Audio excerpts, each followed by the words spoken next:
dium magnum, natus est vobis odies helvetur. Vengo a daros una feliz noticia, que os ha nacido hoy un Salvador. Lucas 2, 10. A un moribundo sumamente apegado a la vida ¿puede acaso dársele más dichosa nueva que decirle que un médico hábil va a sacarle de las puertas de la muerte? Pues infinitamente más dichosa, es la que el ángel anuncia a todos los hombres en la persona de los pastores. Sí, el demonio había inferido, por el pecado, las más crueles y mortales heridas a nuestras pobres almas.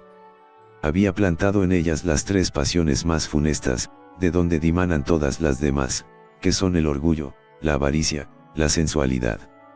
Habiendo quedado esclavos de estas vergonzosas pasiones, éramos todos nosotros como enfermos desahuciados, y no podíamos esperar más que la muerte eterna, si Jesucristo, nuestro verdadero médico, no hubiese venido a socorrernos.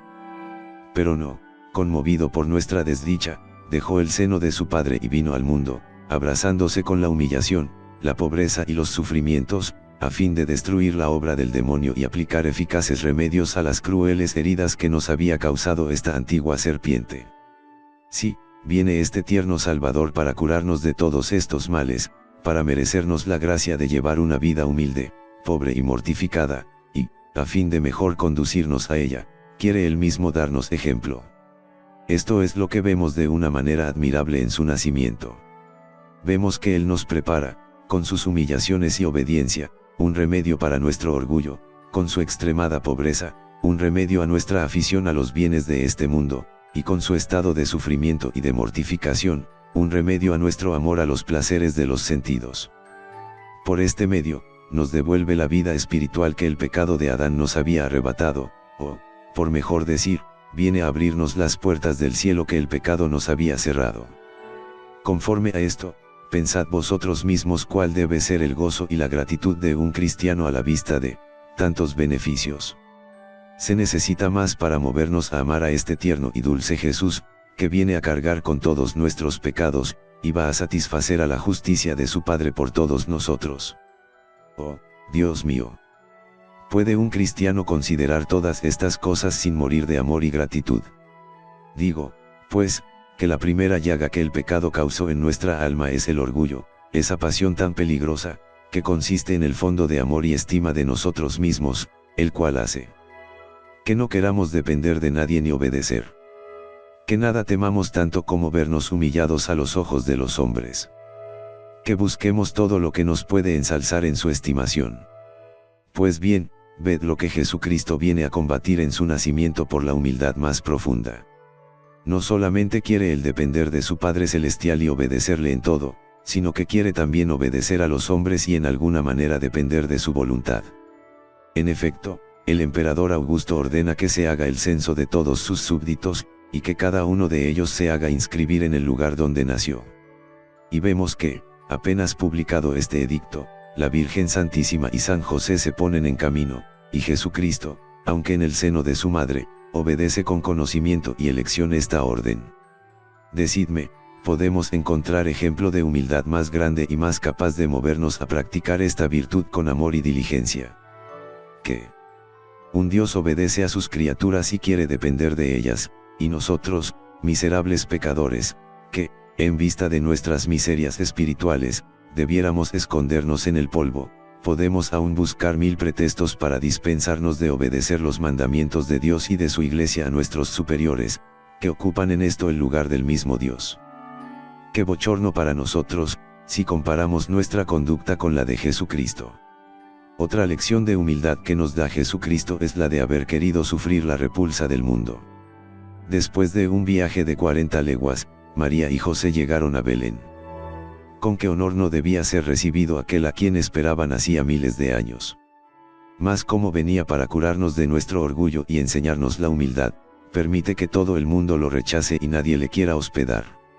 Ved, pues, al Señor del universo, al Rey de cielos y tierra, despreciado, rechazado de los hombres, por los cuales viene a dar la vida a fin de salvarnos.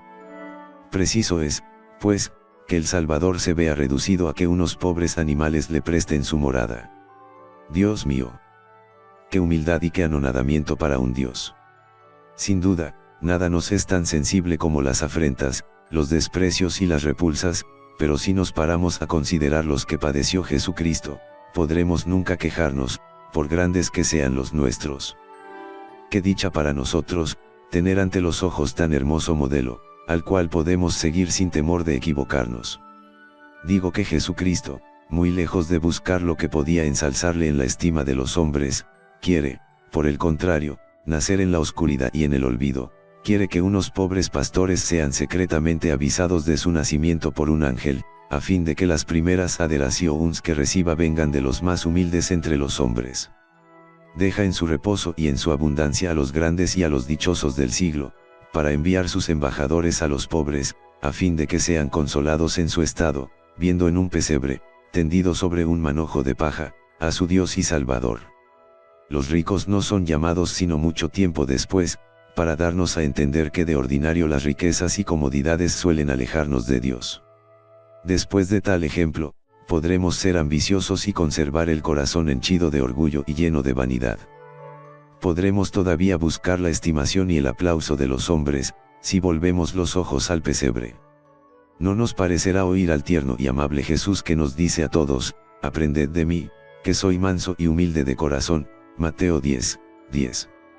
Gustemos, pues, de vivir en el olvido y desprecio del mundo, nada temamos tanto, nos dice San Agustín, como los honores y las riquezas de este mundo, porque, si fuera permitido amarlas, las hubiera amado también aquel que se hizo hombre por amor nuestro.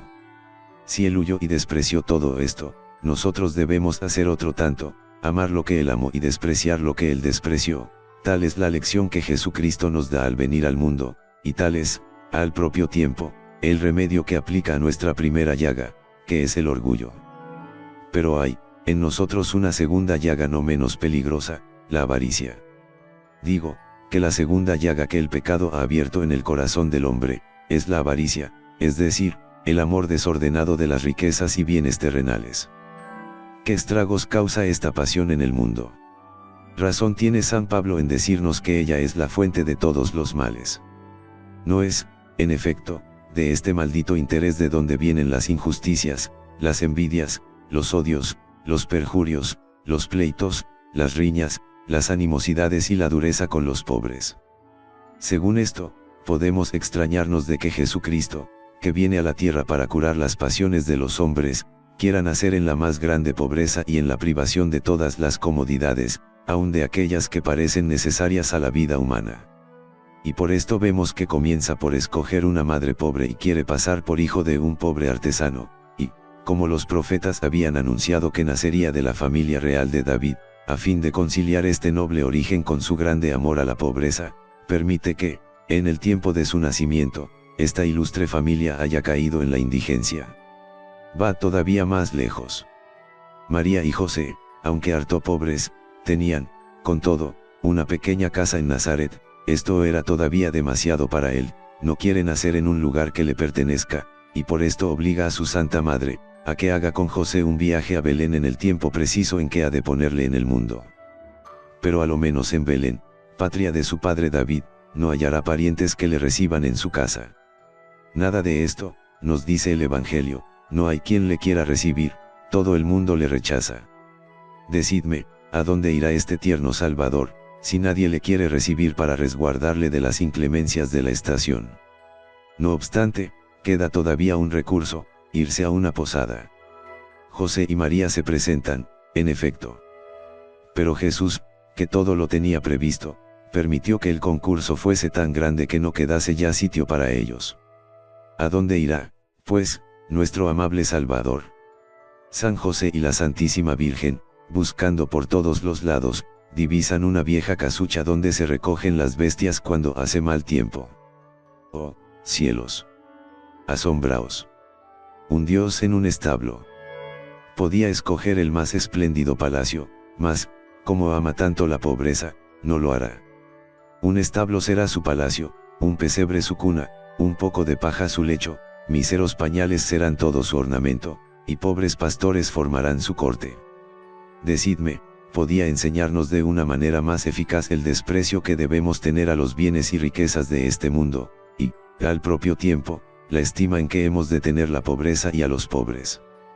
Venid, miserables, dice San Bernardo, venid vosotros, todos los que tenéis el corazón apegado a los bienes de este mundo, escuchad lo que os dicen este establo, esta cuna y estos pañales que envuelven a vuestro Salvador. Desdichados de vosotros los que amáis los bienes de este mundo. Cuán difícil es que los ricos se salven. ¿Por qué? Me preguntaréis por qué. Os lo diré. Porque ordinariamente la persona rica está llena de orgullo, es menester que todo el mundo le haga acatamiento, es menester que las voluntades de todos los demás se sometan a la suya. Porque las riquezas apegan nuestro corazón a la vida presente, así vemos todos los días que los ricos temen en gran manera la muerte. Porque las riquezas son la ruina del amor de Dios y extinguen todo sentimiento de compasión con los pobres, o, por mejor decir, las riquezas son un instrumento que pone en juego todas las demás pasiones.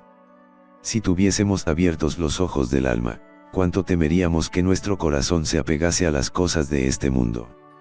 Si los pobres llegaran a entender bien cuánto los acerca a Dios su estado y de qué modo les abre el cielo, cómo bendecirían al Señor por haberlos puesto en una posición que tanto les aproxima a su Salvador.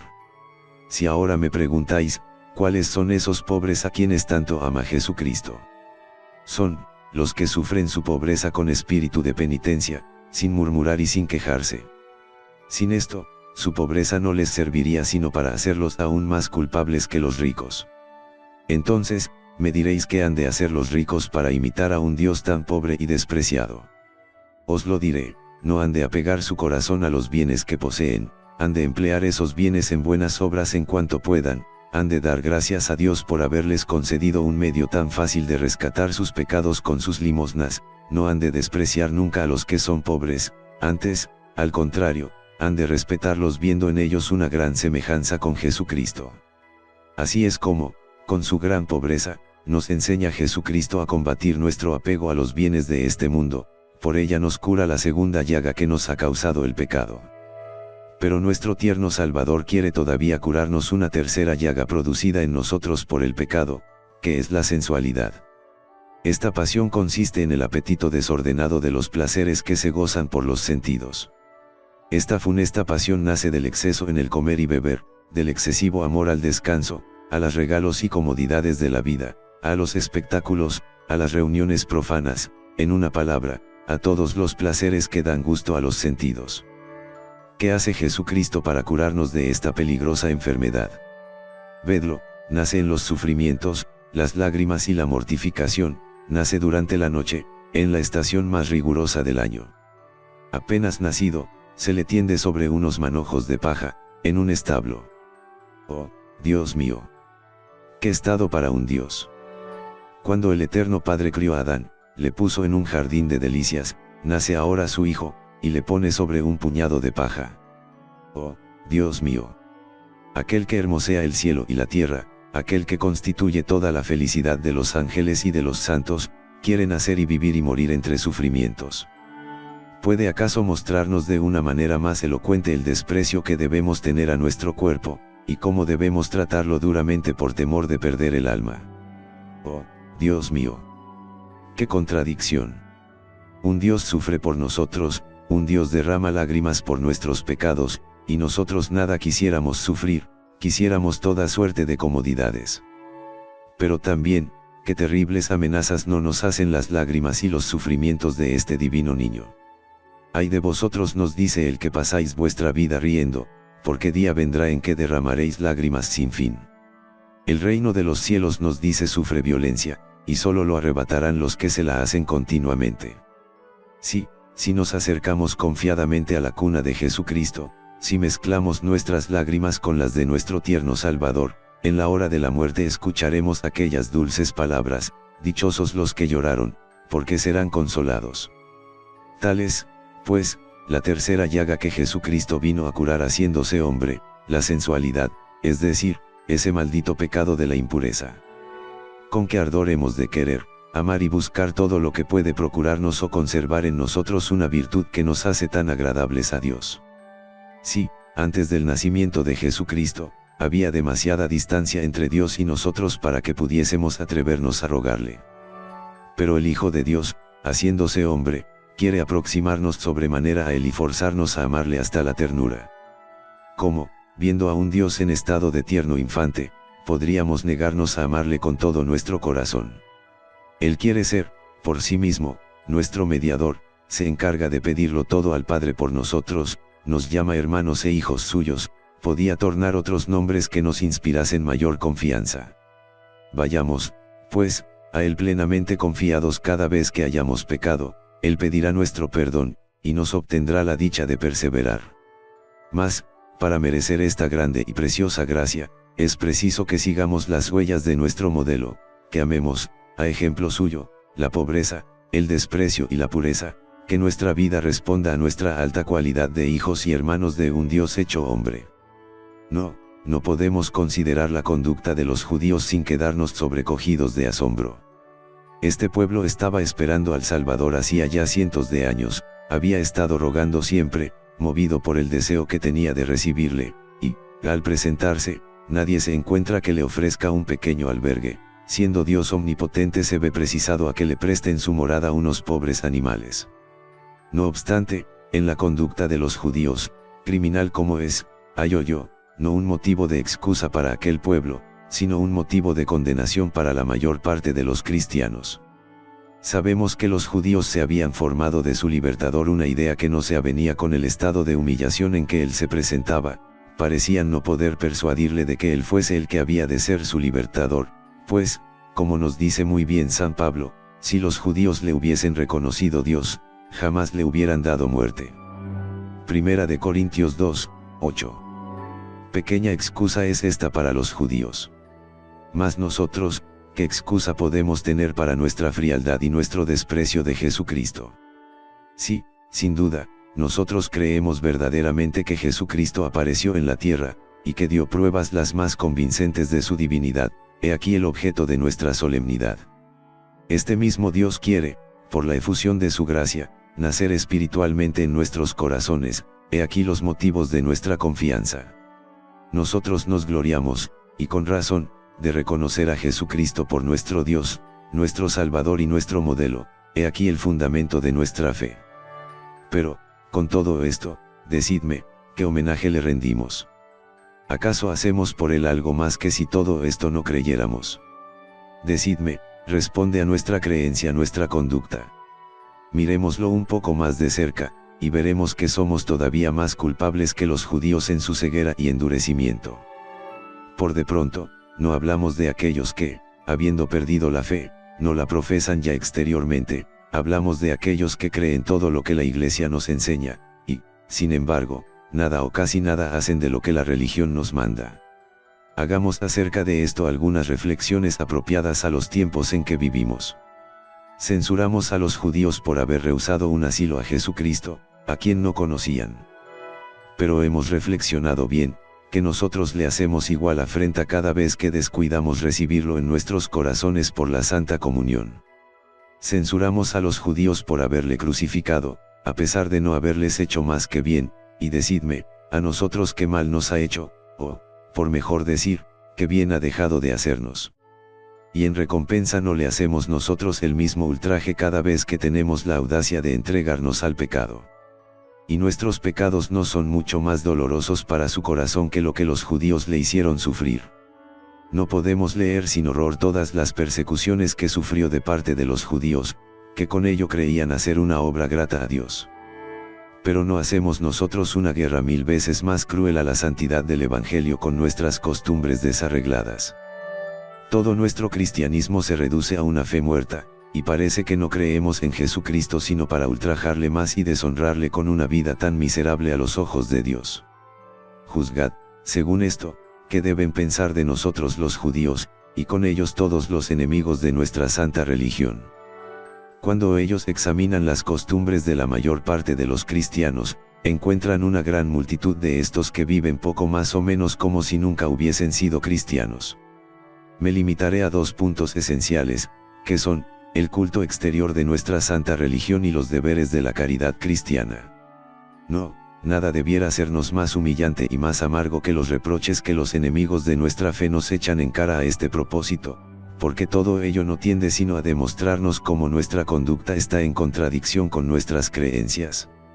Vosotros os gloriáis, nos dicen, de poseer en cuerpo y alma la persona de ese mismo Jesucristo, que en otro tiempo vivió en la tierra, y a quien adoráis como a vuestro Dios y Salvador. Vosotros creéis que Él baja a vuestros altares, que mora en vuestros sagrarios, que su carne es verdadero manjar y su sangre verdadera bebida para vuestras almas. Mas, si esta es vuestra fe, entonces sois vosotros los impíos, ya que os presentáis en las iglesias con menos respeto, compostura y decencia de los que usaríais para visitar en su casa a una persona honesta. Los paganos ciertamente no habrían permitido que se cometiesen en sus templos y en presencia de sus ídolos, mientras se ofrecían los sacrificios, las inmodestias que cometéis vosotros en presencia de Jesucristo, en el momento mismo en que decís que desciende sobre vuestros altares. Si verdaderamente creéis lo que afirmáis creer, debierais estar sobrecogidos de un temblor santo. Estas censuras son muy merecidas. ¿Qué puede pensarse, en efecto, viendo la manera como la mayor parte de los cristianos se portan en nuestras iglesias?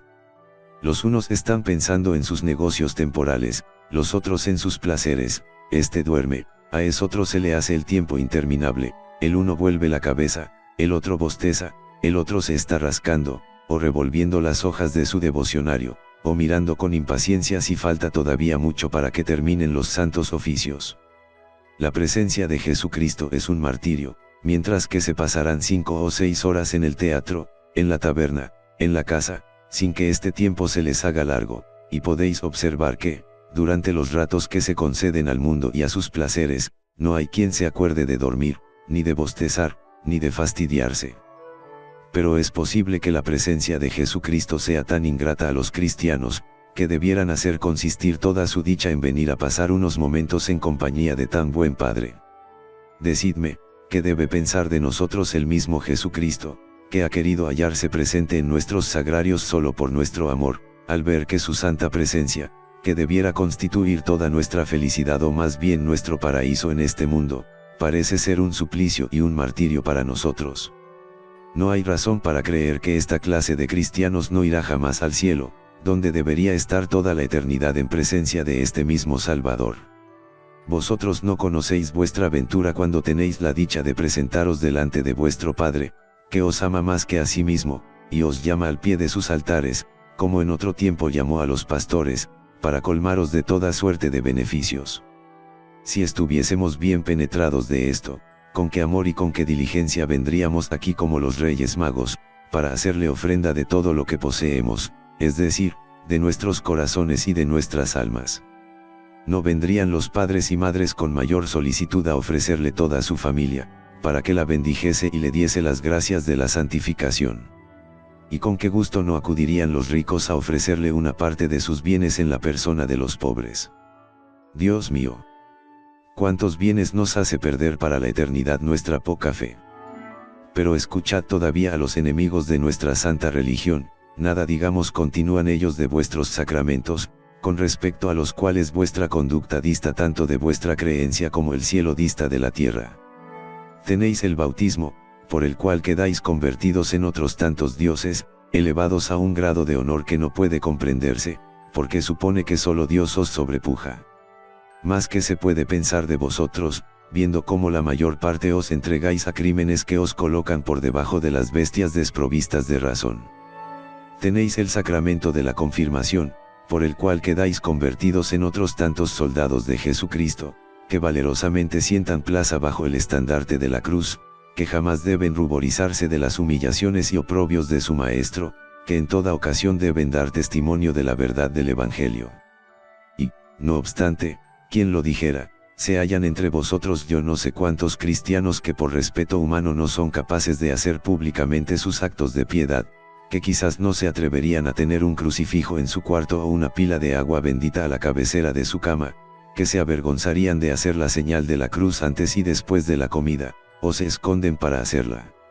Veis, por consiguiente, cuán lejos estáis de vivir conforme vuestra religión os exige. Tocante a la confesión y comunión, nos decís vosotros, es verdad, que son cosas muy hermosas y muy consoladoras, pero ¿de qué manera os aprovecháis de ellas? ¿Cómo las recibís? Para unos no son más que una costumbre, una rutina y un juego, para otros, un suplicio, no van más que, por decirlo así, arrastrados.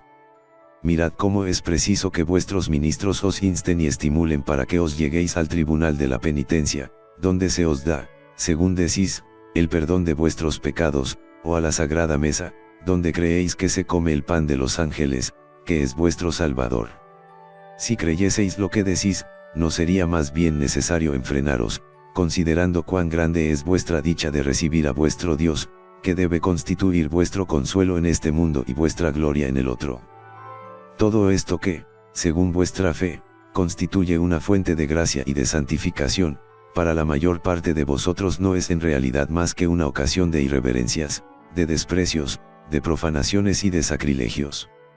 O sois unos impíos, o vuestra religión es falsa, pues, si estuvieseis bien convencidos de que vuestra religión es santa, no os conduciríais de esta manera en todo lo que ella os manda.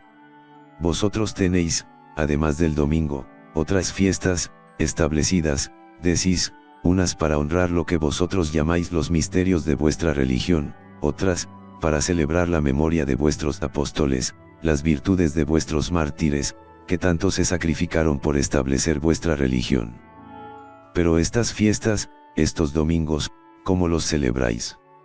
¿No son principalmente estos días los que escogéis para entregaros a toda suerte de desórdenes, excesos y libertinaje? No cometéis más maldades en estos días, tan santos, según decís, que en todo otro tiempo.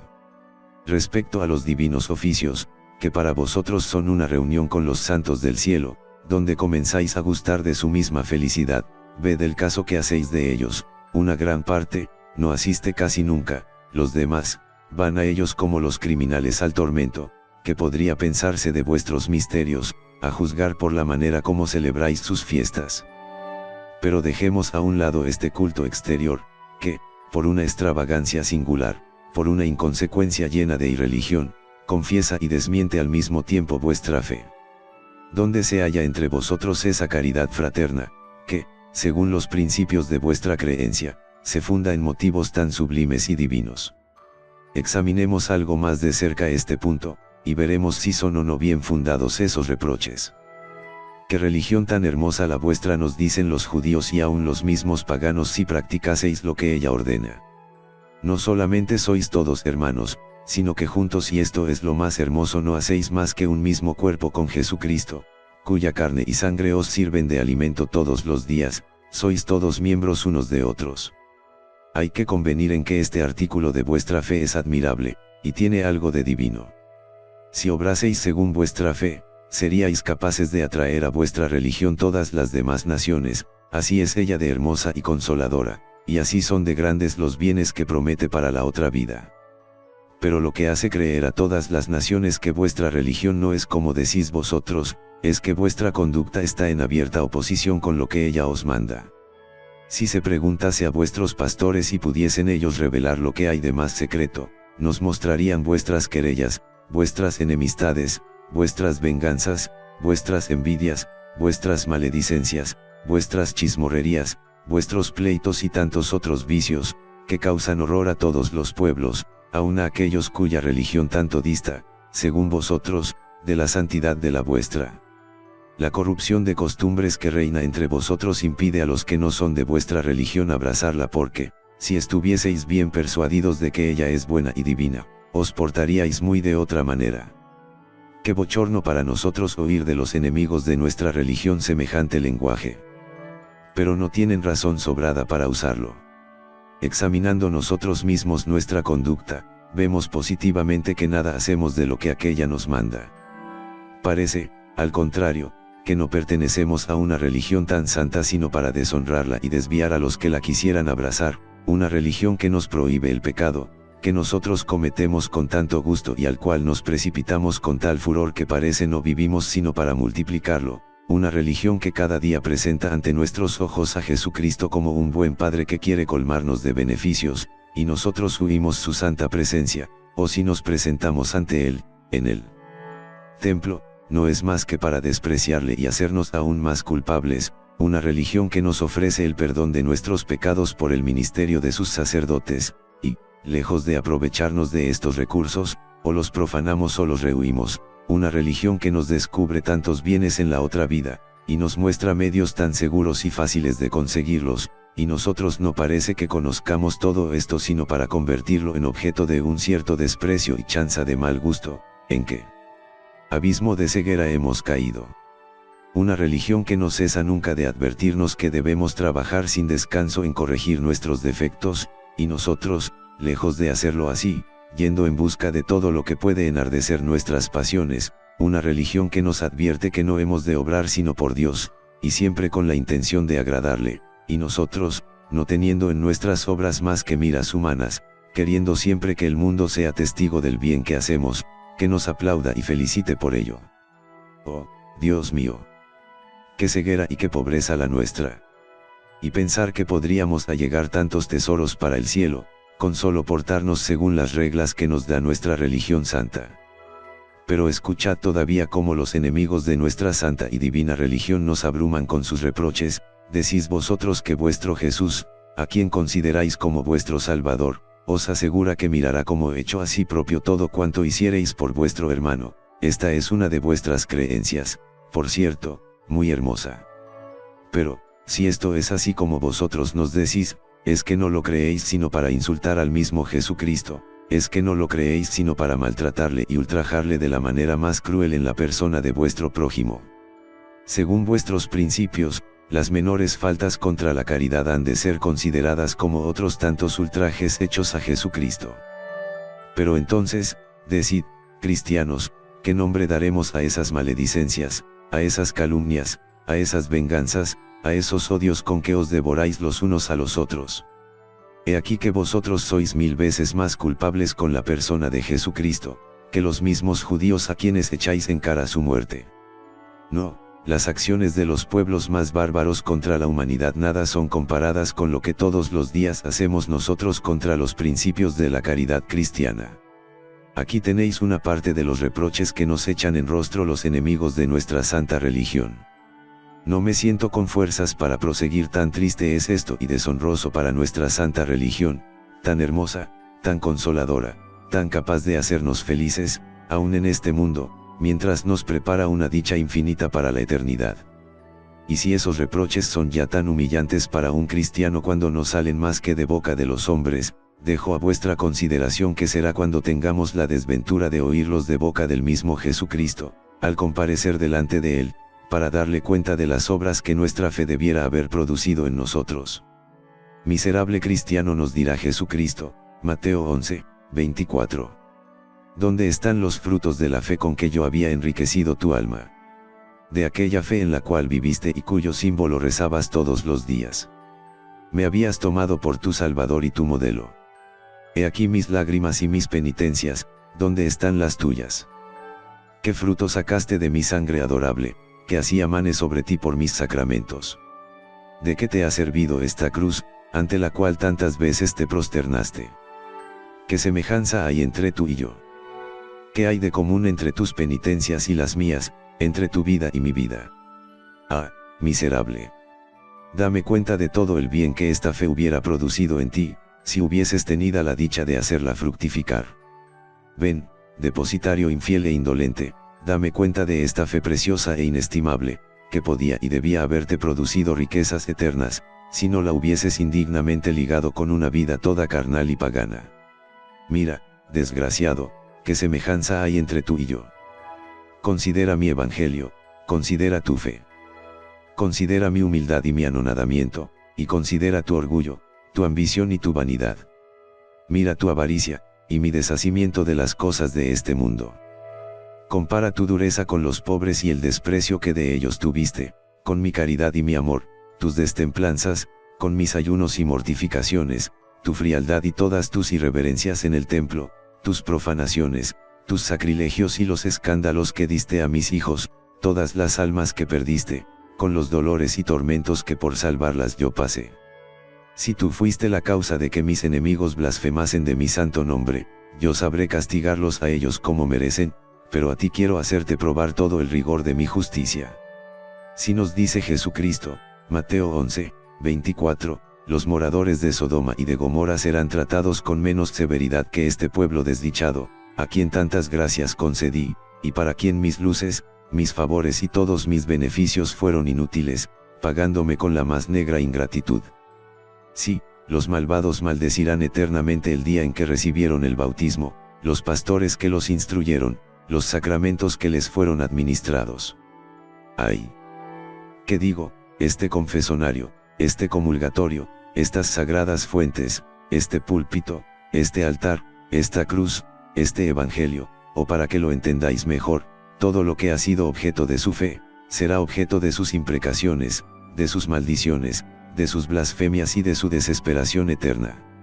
Oh, Dios mío.